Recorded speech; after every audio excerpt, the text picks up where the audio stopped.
Dan untuk menciptakan kampung perikanan budidaya ikan gabus di Desa Martajaya, Kecamatan Lubuk Raja, Oku, PJ Bupati Oku melakukan peninjauan langsung di lokasi tersebut.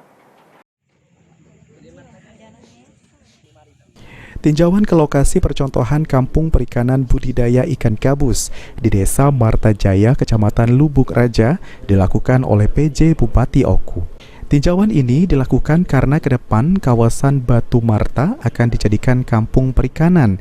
Disampaikan oleh Teddy Melwansyah, pihaknya akan menggerakkan seluruh lapisan masyarakat untuk terlibat dalam kampung perikanan. Saat ini disampaikan Teddy, template percontohan kampung perikanan ini memiliki 30 kolam, di mana satu kolam berukuran 5 x 10 meter yang diisi ribuan bibit ikan gabus.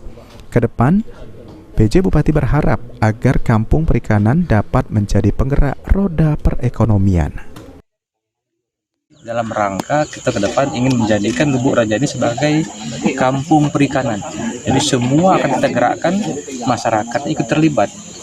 Gunanya bagaimana ke depan kita ingin menggerakkan roda ekonomi yang ada di Lubuk Raja ini, sekaligus mengangkat harkat martabat masyarakat di Lubuk Raja ini. Kita tingkatkan perekonomiannya, ya. Kita bantu mereka dengan budidaya ikan gabus ini sehingga ekonomi mereka meningkat, dan tujuan akhirnya tentu saja kami ingin masyarakat di Lubuk Raja, bukan hanya Lubuk Raja, ini secara percontohan saja, nanti seluruh kecamatan akan kita coba untuk melakukan hal sama, biar tujuan akhirnya adalah kesejahteraan masyarakat Kabupaten Oku bisa terwujud.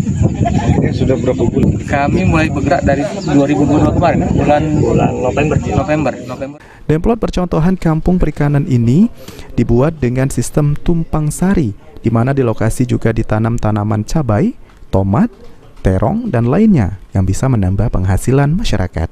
Ide ini sendiri selaras dengan program Gerakan Sumsel Mandiri Pangan dan langkah konkret dalam upaya pengendalian inflasi dan penurunan angka stunting dan penghapusan kemiskinan ekstrim di Oku. Ari Pranika, PAL TV.